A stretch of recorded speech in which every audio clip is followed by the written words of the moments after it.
आतापर्यंत झालेल्या दोन्ही कार्यक्रमासाठी आपण या ठिकाणी थांबलात आणि अजूनही आपण या ठिकाणी आहात त्याबद्दल मी शाहीर मंगेश यादव तुम्हाला खरोखरच मानाचा मुजरा करतो, मानाचा मुजरा करतो, मानाचा मुजरा करतो. राजू दादा थोडेसे माईक जरा चेक करून घ्या. थोडे हॅलो हॅलो आओ आओ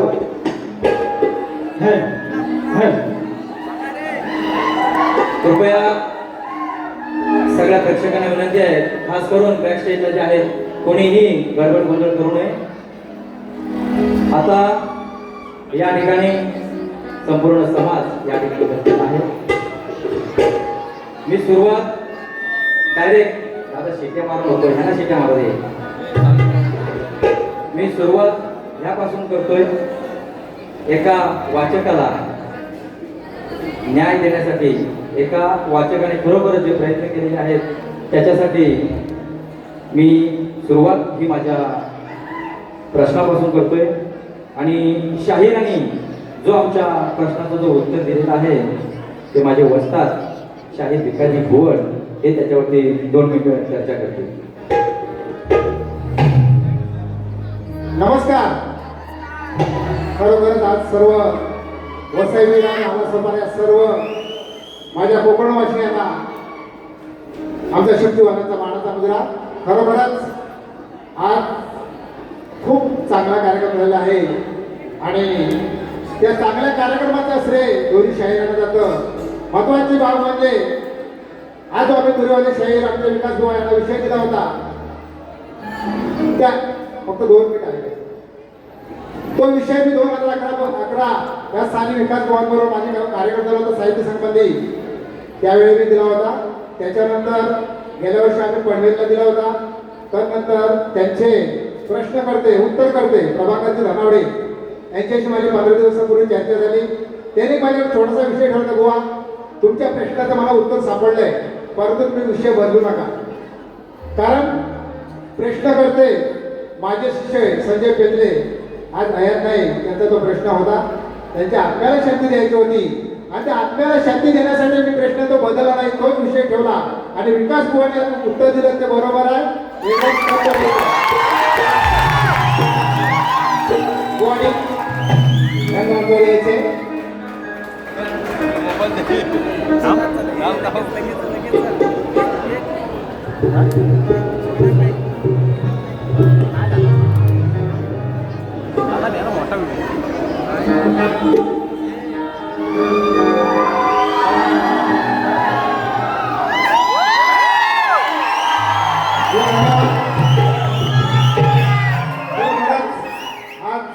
खरं तर तुम्हाला मी साहित्य संघामध्ये बोलवतो, बोला बुवा तुम्ही तुऱ्याचे हिरे खरं तर बोललो आणि आणि आज खरोखर तुमच्याकडे ही विकासामुळे आमच्याकडे जोरदार टाळ्या वाजवते. फक्त एकच विनंती आहे, व शेवटपर्यंत कलेमध्ये टिकून राहायची माझी आई जिल्हारी साखर आहे. फक्त एक शब्द.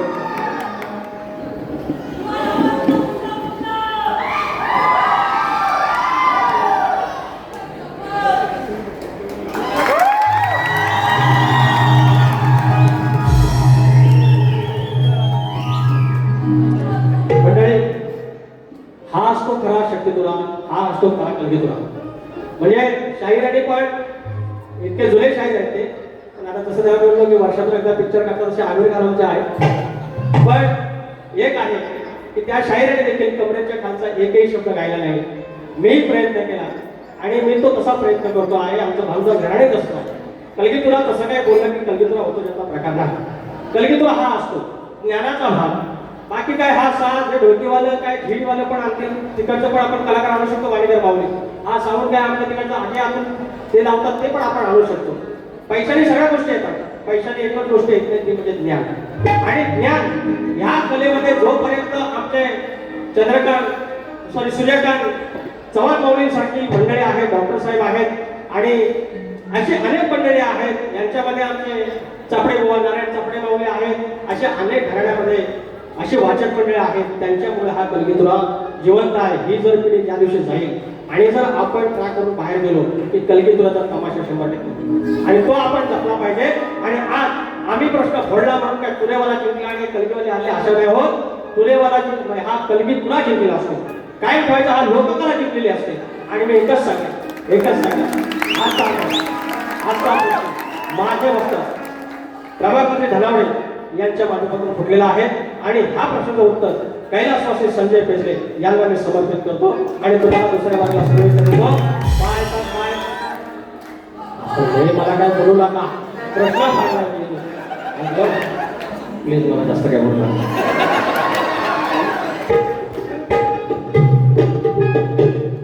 बोलले होतं चालेल दुसऱ्या वेळेला आई.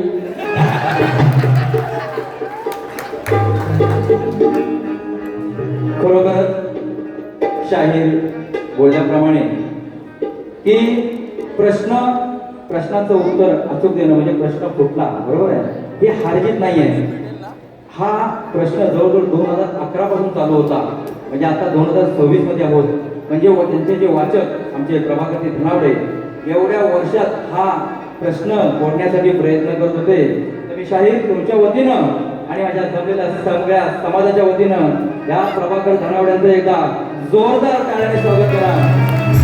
कारण खरंच आजच्या घडीला वाचक असेल, वाचाल तर वाचाल. या ठिकाणी माझे जे कॉलेजला किंवा शाळेमध्ये जाणारे जे माझे बालमित्र या ठिकाणी माझा कार्यक्रम पाहायला आलेले आहेत, त्यांना फक्त मी एकच नम्रतेची विनंती आहे की कृपया मोबाईलच्या आहारी जास्त न जाता पुस्तकी ज्ञान वाचा. त्याच्यामुळे अशी वाहवा मिळते. तुमच्या मोबाईलमध्ये घुसून काही मिळणार नाहीये. आज जर का त्याने 4 काय 10 काय 50 100 पुस्तकं वाचली तेव्हा कुठं आमचा प्रश्न आज फुटला. म्हणून वाचा तर वाचाल. आता शायरांकडे येतो. आपलं वेळ फार कमी आहे, त्याच्यामुळं थोडं शॉर्टकट मध्ये घेतो. बोलायला भरपूर आहे. जवळजवळ आता मला म्हणतात माझी ही 11वी वारी आहे. ठीक आहे, तुमची एकदी लाईव्ह वारी झाली होती, दुसरी मी फक्त तुमच्या रंगमंचावरच्या बाऱ्या मोडल्या होत्या.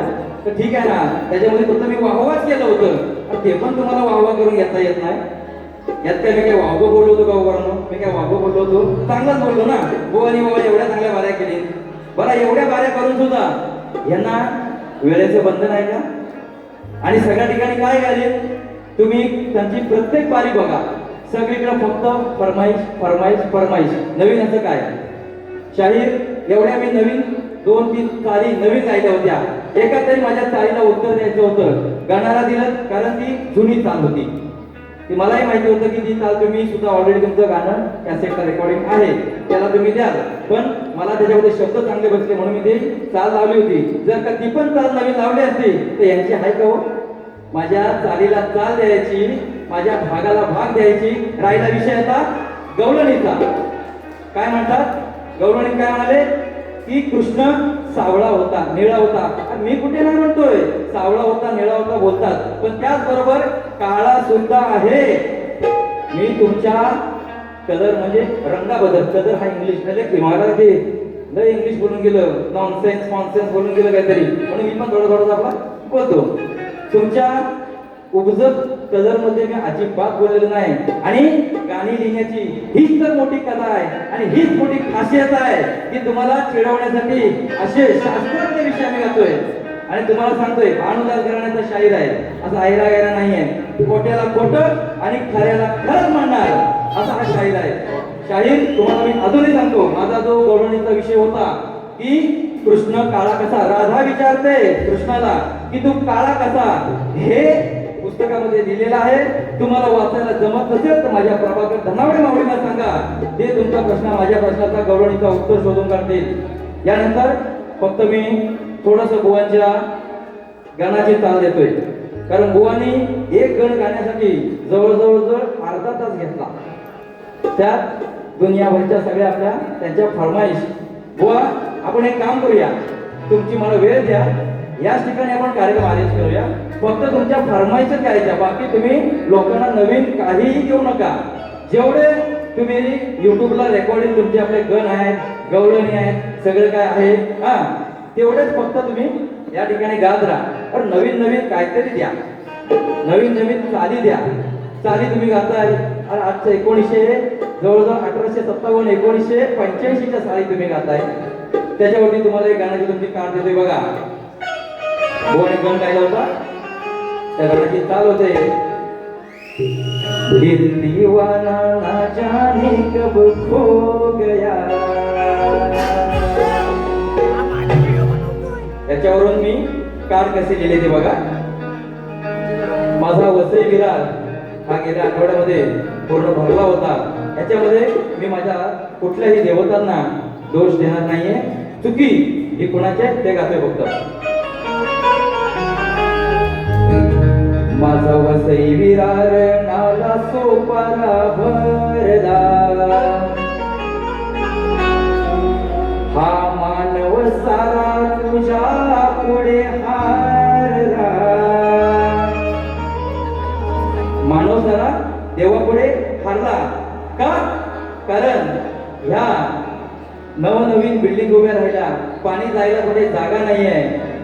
डेव्हलपमेंटच्या नावाखाली ह्या ज्या नवनवीन बिल्डिंग झालेल्या आहेत, पाणी जायला कुठे जागा नाहीये. मग पाणी काय करणार? पाण्याला, वाऱ्याला, हव्याला, अग्नीला, या 5 तत्व आहेत. यांना आपण अडवू शकतो का? कोणाच्याही हातामध्ये नाहीये. किती मोठा गुण आला तरी ह्या 5 तत्वांना हरवू शकत नाही आहे. म्हणून काय म्हणायचंय? हा मानव सारा तुझ्या पुढे हारला,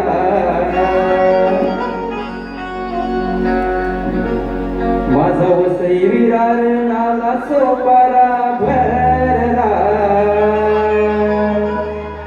नदी नालेना भरून आलेला, नदी नालेना भरून आलेला, रस्ता राहिला ना चांगला.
यानंतर एक महत्वाचा विषय की ज्या पद्धतीने शाहिरांनी आमच्या प्रश्नाला हात घातलेला आहे आणि आमच्या प्रश्नाचं अचूक उत्तर दिलेलं आहे, त्याचप्रमाणे शाहीर मी सुद्धा तुमच्या प्रश्नाला हात घालत आहे. आई जीवदानीच्या कृपेने आज मी हा प्रश्नाचं तुमच्या उत्तर देण्याचं प्रयत्न करतोय. खरोखरच जर का योग्य उत्तर असेल तर तुम्ही पटवून घ्याल ही मी आशा बाळगतो. तत्पूर्वी शाहिरांचा जो प्रश्न होता की शेती करताना कमरेला आकडी कोयती बांधून तू नांगर धर, म्हणजे तुला तुझ्या जोत्याच्या बैलांना, तुझ्या शेतात काम करणाऱ्या माणसांना आणि तुझ्या या शेतभूमीला कोणत्याही वाईट शक्तीचा त्रास होणार नाही असं नांगरी राजाला कोणी वरदान दिलं ते सांगा. शायराची टीप आहे की देव एक राजा आणि त्याचा परिवार आणि पौराणिक कथा स्वरूपात वरदानाची ही सविस्तर ग्रंथकथा आहे. तसेच शंकर, खंडोबा, ज्योतिबा वगैरे सांगू नये. याच्यामध्ये शाहीर शंकर आणि खंडोबा ह्या टीप तुम्ही पहिल्यापासून दिल्या होत्या, पण तुम्हाला कोणीतरी त्याचं उत्तर दिलं आणि ते तुम्ही इथे सांगितलं टीप लिहिलेली आहे की देव आणि एक राजा परिवार त्याची पौराणिक कथा सांगू नये. याच्या व्यतिरिक्त सुद्धा मी तुम्हाला प्रश्नाचं उत्तर देण्याचं प्रयत्न करतोय. जरा लक्ष देऊन ऐका की उत्तर असं आहे की रावण आपल्या नगरातील स्त्रियांवर, ऋषींवर अत्याचार करीत असताना एकदा एका ऋषीच्या घरी दुधाचा माठ होता. तो घेऊन रावणाने त्यात ऋषींचे रक्त जमा केले आणि मंदोदरीला दिला आणि तिला सांगितले यात विषारी पदार्थ आहे, जरा जपून ठेव. रावणाने स्त्रियांवर अत्याचार चालूच होते याला त्रस्त होऊन मंदोदरीने माठातील विष समजून प्राशन केले, परंतु घडलं असं की तिला गर्भधारणा झाली. रावण घरी आल्यावर तिने रावणाला सांगितले की आपण किंचाळी मारली तर गर्भ पडतात, अशी कला आपल्याकडे आहे असे मी समजते, ते एकदा करून दाखवा. रावणाने गर्वाने येऊन किंकाळी मारली, त्यावेळी तिचा गर्भ पडला, तो तिने त्या माठात टाकून ठेवला. कालांतराने लंकेत दुष्काळ पडू लागला, त्यावेळी आकाशवाणी झाली की रावणा जो माठ आपल्याकडे लपवून ठेवला आहे त्याला आपल्या नगरीच्या बाहेर टाकून दे, तरच हा दुष्काळ जाईल.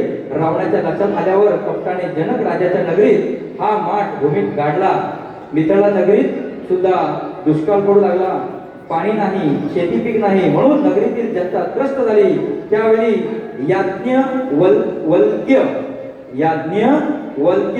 लळा कळा य ऋषींनी राजा जनकाला सांगितले की आपल्या नगरीत वाईट शक्तींच्या प्रभावामुळे जो दुष्काळ आला आहे त्यापासून वाचवण्यासाठी राजा तुम्ही स्वतःच्या कमरेला आकडी कोयती बांधून जोताला बैल धरावेत आणि भूदेवीची पूजा करावी. असं केल्यामुळे शेतीची वाईट शक्तीपासून संरक्षण होईल आणि दुष्काळ नाहीसा होईल. हा तुमच्या प्रश्नाचा शाहीर उत्तर आहे.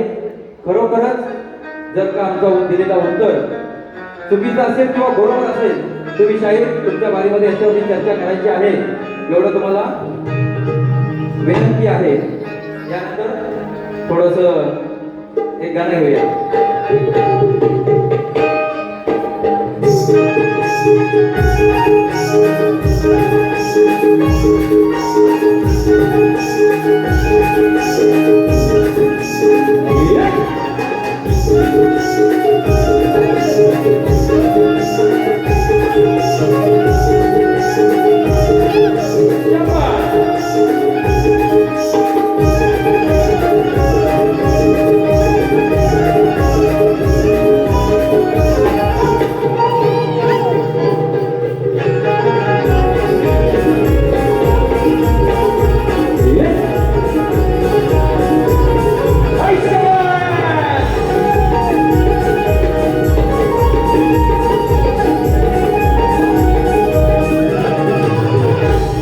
मायबाप रसिकांच्या मनोपसंतीतून आलेलं पारितोषिक सदानंदजी सर्वंदे यांच्याकडून 251 रुपये, आमचे इंगळे मावळी यांच्याकडून 200 रुपये आणि आमचे वसंतजी आगरे यांच्याकडून 100 रुपयाचं पारितोषिक आले आहे. एक आता गाणं घेतोय, वेळेचं थोडंसं बंधन आहे. काय म्हणायचं मी पहिल्या बारी म्हटल्याप्रमाणे पाहुणा आले, आपल्याकडे पाहुणा आलेत ना, मग या पाहुण्यांना अशी जाऊन द्यायची. आता मंदिर काय माहिती आहे, एवढा लांब आलो, 60 किलोमीटर मी मुंबईत नाही इथं आलो आणि ह्याने मला काय घेतली, फक्त डाळ भात आणि बटाट्याची भाजी.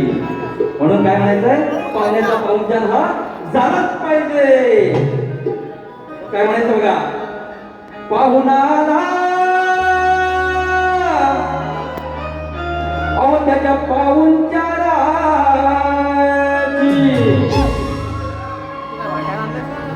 माझे सासरे बुवा एक उत्तम कलाकार आहेत, दत्तारामजी मोरे यांच्याकडून 100 रुपये पैसे आहे. म्हणून काय म्हणायचं,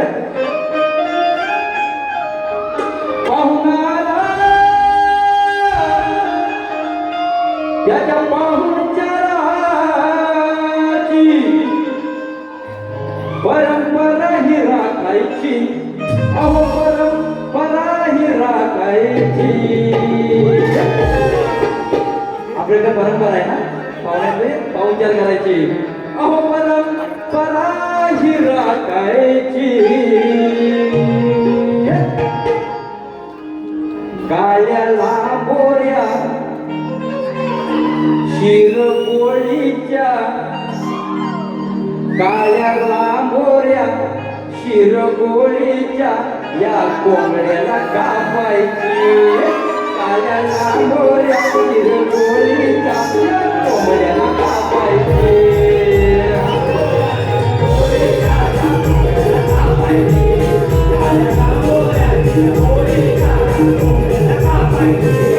अरे पाहुणा त्याला पाहुणचाराची, पाहुणा त्याला पाहुणचाराची परंपरा ही राखायची. परंपरा ही राखायची. काळ्या लांबोऱ्या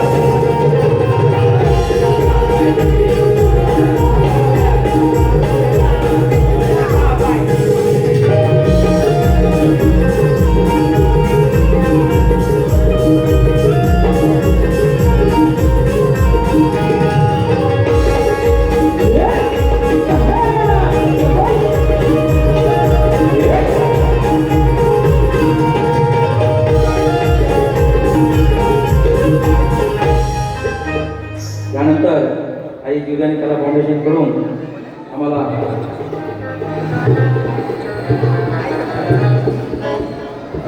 अरे बाबा तू हे टोपी ठेवलेस ना, आज गणपत कोणी ठेवली नाही टोपी फोडून. गणपत बुवा विसरला वाटला तर तुला कोणी सांगितलं, त्यांनी सांगितलं का काय. आणि असं केलं ना 12 भेटतात, 12 भेटतात असं करा. आता गणपत बुवा विसरला असं टोपी पैसे ठेवाया म्हणे, याला असं तेवढे वाटतं काय. असो तरी आई जीवदानी कला फाउंडेशन जे नृत्य कलाकार आहेत त्यांच्याकडून 200 रुपये आलेले आहेत. आणि आमचे धुरी साडू यांच्याकडून कोंबड्याच्यासाठी 200 रुपये आले. उद्या घेऊन येऊ आपण 200 रुपयाचा कोंबडा घेऊन या. यानंतर जवळजवळ 11:15 झालेले आहे. गोवांना सुद्धा उद्या सकाळची वारी आहे आणि त्यांना सुद्धा 12ची गाडी पकडायची आहे. म्हणून फक्त एक शेवटचं गीत मी घेतोय शाहीर. फक्त ओपनला जरा एक दिवस आपण भेटूया, मजा करू, रात्रभर मजा करू. आणि शाहिरांना फक्त एकच विनंती आहे की आता फरमाईश ही लोकांची आवड आहे, आम्ही मान्य करतो.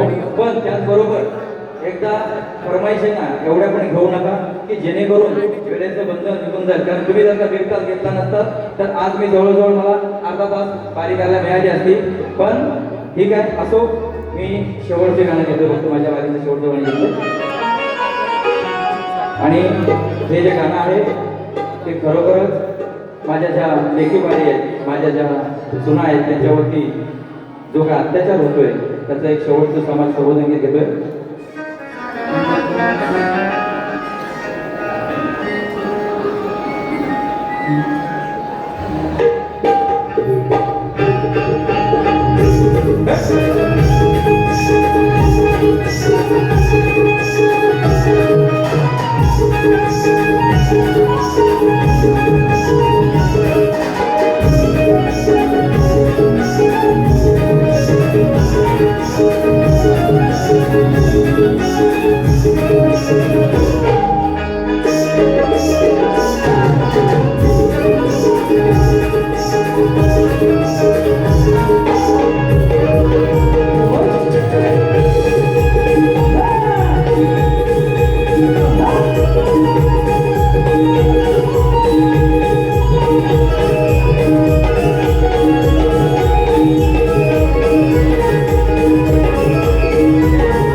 योजनेचं धन नको हे पैसे योजनेचं धन हे फुकटचं हे राशन हो फुकटचं हे राशन